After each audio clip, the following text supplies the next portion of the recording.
वेदोग्राम में महादेव सुनार एक सुविख्यात आदमी था। वह अपने सायबान में प्रातः से संध्या तक अंगीठी के सामने बैठा हुआ खटखट किया करता था। यह लगातार ध्वनि सुनने के लोग इतने अभ्यस्त हो गए थे कि जब किसी कारण से वह बंद हो जाती तो जान पड़ता था कोई चीज गायब हो गई है। यह नित्य प्रति एक बार प्रातःकाल अपने तोते का पिंजड़ा लिए कोई भजन गाता हुआ तालाब की ओर जाता था। उस धुंधले प्रकाश में उसका जर्जर शरीर, पोपला मुंह और झुकी हुई कमर देखकर किसी अपरिचित मनुष्य को उसके पिशाच होने का भ्रम हो सकता था। जो ही लोगों के कानों में आवाज आती, सतगुरुदत्त शिवदत्त दाता, लोग समझ जाते कि भोर हो गई है। नमस्कार दोस्तों, आज की कहानी है मुंशी प्रेमचंद की आत्माराम। मेरा नाम है नितिन और आप मुझे सुन रहे हैं मेरे चैनल बोधिवेदा पर। अगर आप हमसे पहली बार जुड़े हैं तो चैनल को सब्सक्राइब करें। अगर आपको वीडियो पसंद आए तो कहानी को लाइक करें। महादेव का परिवार जीवन सुखमय न था। उसके 3 पुत्र थे, 3 बहुएं थीं, दर्जनों नाती पोते थे, लेकिन उसके बोझ को हल्का करने वाला कोई न था।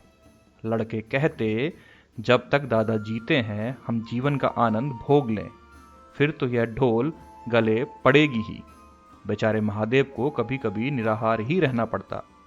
भोजन के समय उसके घर में साम्यवाद का ऐसा गगनभेदी निर्घोष होता कि वह भूखा ही उठ जाता और नारियल का हुक्का पीता हुआ सो जाता। उसका व्यावसायिक जीवन और भी अशांतिकारक था, यद्यपि वह अपने काम में निपुण था। उसकी खटाई औरों से कहीं ज्यादा शुद्धिकारक और उसकी रासायनिक क्रियाएं कहीं ज्यादा कष्ट साध्य थीं। तथापि उसे आए दिन शक्की और धैर्य शून्य प्राणियों के अपशब्द सुनने पड़ते थे, पर महादेव अविचलित गार्मीभिय से सिर झुकाए सब कुछ सुना करता था। जो ही यह कलह शांत होता, वह अपने तोते की ओर देखकर पुकार उठता, सतगुरुदत्त शिवदत्त दाता। इस मंत्र को जपते ही उसके चित्त को पूर्ण शांति प्राप्त हो जाती थी। एक दिन संयोगवश किसी लड़के ने पिंजरे का द्वार खोल दिया। तोता उड़ गया। महादेव के सिर उठाकर जो पिंजरे की ओर देखा तो उसका कलेजा सन्न से हो गया। तोता कहाँ गया? उसने फिर पिंजरे को देखा, तोता गायब था। महादेव घबराकर उठा और इधर उधर खपरेलों पर निगाहें दौड़ाने लगा। उसे संसार में कोई वस्तु अगर प्यारी थी तो वह यही तोता था। लड़के बालों नाती पोतों से उसका भी जी भर गया था। लड़कों की चुलबुल से उसके काम में विघ्न पड़ता था। बेटों ने उसे प्रेम न था, इसलिए नहीं कि वे निकम्मे थे, बल्कि इसीलिए कि उनके कारण वह अपनी आनंददायी कुल्हाड़ियों और कुल्हड़ों की नियमित संख्या से वंचित रह जाता था। पड़ोसियों से उसे चिढ़ थी, इसीलिए कि वे अंगूठी से आग निकाल ले जाते थे। इन समस्त विघ्न बाधाओं से उसके लिए कोई पनाह न थी, तो वह यही तोता था। इससे उसे किसी प्रकार का कष्ट न होता था। अब वह उस अवस्था में था जब मनुष्य को शांति भोग के सिवा और कोई इच्छा नहीं रहती। तोता एक खपरेल पर बैठा हुआ था। महादेव ने पिंजरा उतार लिया और उसे दिखाकर कहने लगा, आजा सत्य गुरुदत्त शिवदत्त दाता। लेकिन गांव और घर के लड़के एकत्र होकर चिल्लाने और तालियां बजाने लगे। ऊपर से कौओं ने कांव कांव की रट लगाई। तोता उड़ा और गांव के बाहर निकलकर एक पेड़ पर जा बैठा। महादेव खाली पिंजरा लिए उसके पीछे दौड़ा। सो दौड़ा, लोगों को उसकी दुर्गामिति पर अचंभा हो रहा था। मोह की इससे सुंदर, इससे सजीव, इससे भाव में कल्पना नहीं की जा सकती थी। दोपहर हो गई थी। किसान लोग खेतों में चले आ रहे थे। उन्हें विनोद का अच्छा अवसर मिला। महादेव को चढ़ाने में सभी को मजा आता था। किसी ने कंकड़ फेंके तो किसी ने तालियां बजाई। तोता फिर उड़ा और वहां से दूर आम के बाग के एक पेड़ की फुनगी पर जा बैठा। महादेव फिर पिंजड़ा लिए मेंढक की भांति उचकता चला। बाग में पहुंचा तो पैर के तलुओं से आग निकल रही थी और सर चक्कर खा रहा था।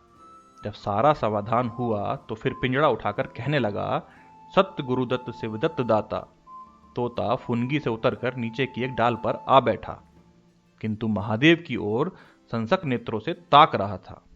महादेव ने समझा डर रहा है। वह पिंजड़े को छोड़कर आप एक दूसरे पेड़ की आड़ में छिप गया। तोते ने चारों ओर गौर से देखा, निशंक हो गया, उतरा और आकर पिंजरे के ऊपर बैठ गया। महादेव का हृदय उछलने लगा। सत्य गुरुदत्त शिवदत्त दाता का मंत्र जपता हुआ धीरे धीरे तोते के समीप आया और लपका कि तोते को पकड़ ले, किंतु तोता हाथ न आया और फिर पेड़ पर जा बैठा। शाम तक यही हाल रहा। तोता कभी इस डाल पर जाता, कभी उस डाल पर, कभी पिंजड़े पर आ बैठता, कभी पिंजड़े के द्वार पर बैठे अपने दाना पानी की प्यालियों को देखता और फिर उड़ जाता। बुढ़ा अगर मूर्तिमान मोहता तो तोता मूर्तिमयी माया। यहां तक कि शाम हो गई। माया और मोह का यह संग्राम अंधकार में विलीन हो गया। रात हो गई। चारों ओर निविड़ अंधकार छा गया। तोता न जाने पत्तों में कहां छिपा बैठा था। महादेव जानता था कि रात को तोता कहीं उड़कर नहीं जा सकता और न पिंजड़े में ही आ सकता है। फिर भी वह उस जगह से हिलने का नाम न लेता था। आज उसने दिन भर कुछ नहीं खाया। रात के भोजन का समय भी निकल गया। पानी की बूंद भी उसके कंठ में ना गई, लेकिन उसे न भूख थी न प्यास। तोते के बिना उसे अपना जीवन निस्सार, शुष्क और सूना जान पड़ता था। वह दिन रात काम करता था इसलिए कि वह इसकी अंत प्रेरणा थी। जीवन की और काम इसलिए करता था कि आदत थी। इन कामों में उसे अपनी सजीवता का लेस मात्र भी ज्ञान न होता था। तोता ही वह वस्तु था जो उसे चेतना की याद दिलाता। उसका हाथ से जाना जीव का देह त्याग करना था। महादेव दिन भर का भूखा प्यासा थका मांदा रह रहकर झपकियां ले लेता, किंतु एक क्षण में फिर चौंक कर आंखें खोल देता। उस विस्तृत अंधकार में उसकी आवाज सुनाई देती, सत्य गुरुदत्त शिवदत्त दाता। आधी रात गुजर गई थी। सहसा वह कोई आहट पाकर चौंका। देखा एक दूसरे वृक्ष के नीचे एक धुंधला दीपक जल रहा है और कई आदमी बैठे हुए आपस में कुछ बातें कर रहे हैं। वे सब चिलम पी रहे थे। तंबाकू की महक ने उसे अधीर कर दिया। उच्च स्वर से बोला, सत्य गुरुदत्त शिवदत्त दाता, और उन आदमियों की ओर चिलम पीने चला गया। किंतु जिस प्रकार बंदूक की आवाज सुनते ही हिरन भाग जाते हैं, उसी प्रकार उसे आते देख सबके सब उठकर भागे। कोई इधर गया, कोई उधर। महादेव चिल्लाने लगा, ठहरो, अरे ठहरो। एकाएक उसे ध्यान आ गया, ये सब चोर हैं। वह जोर से चिल्ला उठा, चोर चोर, पकड़ो पकड़ो। चोरों ने पीछे फिरकर ना देखा। महादेव दीपक के पास गया तो उसे एक कलसा रखा हुआ मिला जो मोर्चे से काला हो रहा था। महादेव का हृदय उछलने लगा। उसने कलसे में हाथ डाला तो मोहरें थी। उसने एक मोहर बाहर निकाली और दीपक के उजाले में देखा, हाँ, मोहर ही थी। उसने तुरंत कलसा उठा लिया और दीपक बुझा दिया और पेड़ के नीचे छिपकर बैठा रहा। साहस से चोर बन गया। फिर उसे शंका हुई, ऐसा ना हो चोर लौट आए और मुझे अकेला देखकर मोहरें छीन लें। उसने कुछ मोहर कमर में बांधी, फिर एक सूखी लकड़ी से जमीन की मिट्टी हटाकर कई गड्ढे बनाए, उन्हें मोहरों से भरकर मिट्टी से ढक दिया। महादेव के अंतर्नेत्रों के सामने अब एक दूसरा जगत था, चिंताओं और कल्पना से परिपूर्ण। यद्यपि अभी कोष के हाथ से निकल जाने का भय था, पर अभिलाषाओं ने अपना काम शुरू कर दिया। एक पक्का मकान बन गया, सराफे की एक भारी दुकान खुल गई, निज संबंधियों से फिर नाता जुड़ गया, विलास की सामग्रियां एकत्रित हो गईं। तब तीर्थ यात्रा करने चले और वहां से लौटकर बड़े समारोह से यज्ञ ब्रह्मभोज हुआ। उसके पश्चात एक शिवालय और कुआं बन गया। एक बाग भी लग गया। वह नित्य प्रति कथा पुराण सुनने लगा। साधु संतों का आदर सत्कार होने लगा। अकस्मात उसे ध्यान आया, कहीं चोर आ जाए तो मैं भागूंगा क्यों कर। उसने परीक्षा करने के लिए कलसा उठाया और 200 पग तक बेतहाशा भागा हुआ चला गया। जान पड़ता था उसके पैरों में पर लग गए थे। चिंता शांत हो गई। इन्हीं कल्पनाओं में रात व्यतीत हो गई। उषा का आगमन हुआ। हवा जगी, चिड़ियां गाने लगीं।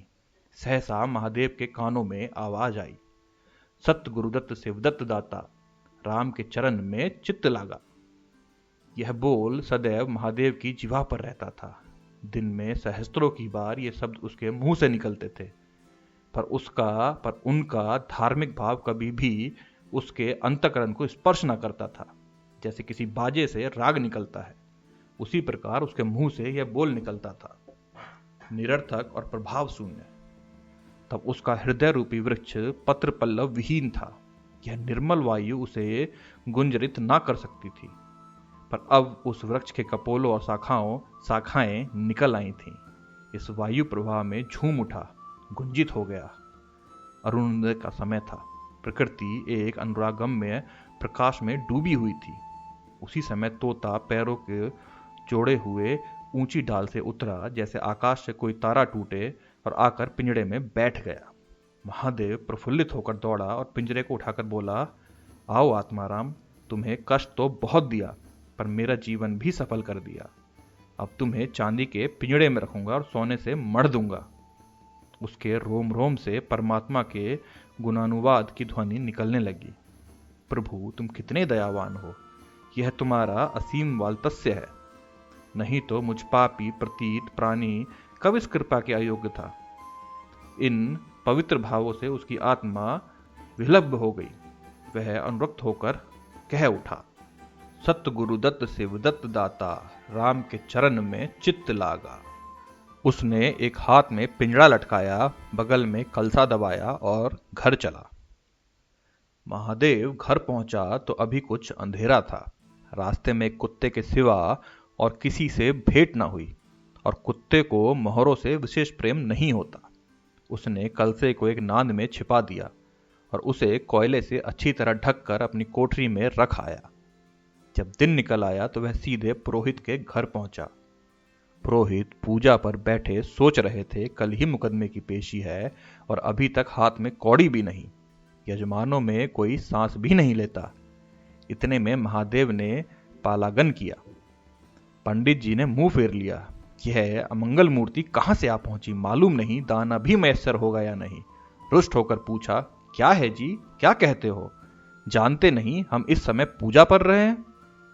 महादेव ने कहा, महाराज, आज मेरे यहां सत्यनारायण की कथा है। पुरोहित जी विस्मित हो गए। कानों पर विश्वास न हुआ। महादेव के घर कथा का होना उतनी ही असाधारण घटना थी जितनी अपने घर से किसी भिखारी के लिए भीख निकालना। पूछा, आज क्या है? महादेव बोला, कुछ नहीं, मेरी इच्छा हुई कि आज भगवान की कथा सुन लूं। प्रभात से ही तैयारी होने लगी। वेदों के निकटवर्ती गांव में सुपारी फिरी। कथा के उपरांत भोज का भी न्योता था, जो सुनता आश्चर्य करता। आज रेत में धूप कैसे जमी? संध्या समय जब सब लोग जमा हुए और पंडित जी अपने सिंहासन पर विराजमान हुए तो महादेव खड़ा होकर उच्च स्वर में बोला, भाइयों, मेरी सारी उम्र छल कपट में कट गई। मैंने न जाने कितने आदमियों को दगा दिया, कितने खरों को खोटा किया, पर अब भगवान ने मुझ पर दया की है। वह मेरे मुंह की कालिख को मिटाना चाहते हैं। मैं आप सब भाइयों से ललकार कर कहता हूं कि जिसका मेरे जिम्मे कुछ निकलता हो, जिसकी जमा मैंने मार ली हो, जिसके चोखे माल को खोटा कर दिया हो, वह आकर अपनी एक एक कौड़ी चुका ले। अगर कोई यहां ना आ सका तो आप लोग उससे जाकर कह दीजिए, कल से 1 महीने तक जब भी चाहे आए और अपना हिसाब चुकता कर ले। गवाही साखी का काम नहीं। सब लोग सन्नाटे में आ गए। कोई मार्मिक भाव से सिर हिलाकर बोला, हम कहते ना थे? किसी ने अविश्वास से कहा, क्या खाकर भरेगा, हजारों का टोटल हो जाएगा। एक ठाकुर ने ठठोली की, जो लोग सुरधाम चले गए।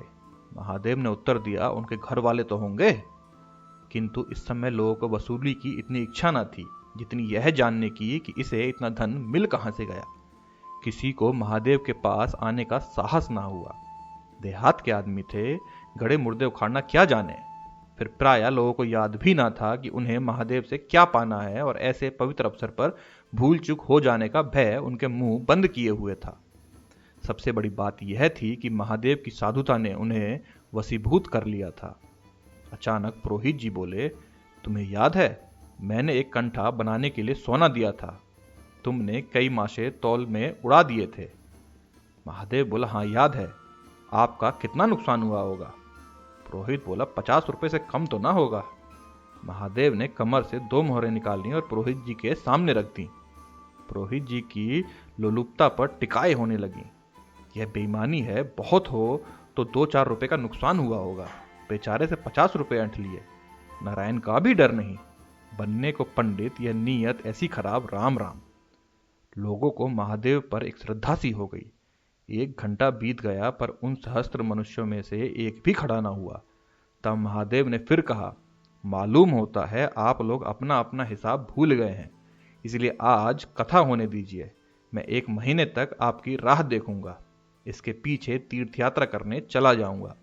आप सब भाइयों से मेरी विनती है कि आप मेरा उद्धार करें। 1 महीने तक महादेव लेनदारों की राह देखता रहा। रात को चोरों के भय से नींद न आती। अब वह कोई काम न करता। शराब का चस्का भी छूट गया। साधु अभ्यासगत जो द्वार पर आ जाते उनका यथा योग्य सत्कार करता। दूर दूर उसका सुयस फैल गया। यहां तक कि महीना पूरा हो गया और एक आदमी भी हिसाब लेने ना आया। अब महादेव को ज्ञान हुआ कि संसार में कितना धर्म, कितना सद्व्यवहार है। अब उसे मालूम हुआ कि संसार बुरों के लिए बुरा और अच्छों के लिए अच्छा है। इस घटना को हुए 50 वर्ष बीत चुके हैं। आप वेदों जाइए तो दूर से ही एक सुनहला कलश दिखाई देता है। वह ठाकुर द्वारे का कलश है। उससे मिला हुआ एक पक्का तालाब है जिसमें खूब कमल खिले रहते हैं। उसकी मछलियां कोई नहीं पकड़ता। तालाब के किनारे एक विशाल समाधि है। यही आत्माराम का स्मृति चिन्ह है। उसके संबंध में विभिन्न किंवदंतियां प्रचलित हैं। कोई कहता है वह रत्न जड़ित पिंजड़ा स्वर्ग को चला गया। कोई कहता है वह सतगुरुदत्त कहता हुआ अर्थ ध्यान हो गया। पर यथार्थ यह है कि उसे पंछी रूपी चंद्र को किसी बिल्ली रूपी राहु ने ग्रस लिया। लोग कहते हैं आधी रात को अभी तक तालाब के किनारे आवाज आती है, सतगुरुदत्त शिवदत्त दाता, राम के चरण में चित्त लागा। महादेव के विषय में कितनी ही जनश्रुतियां हैं।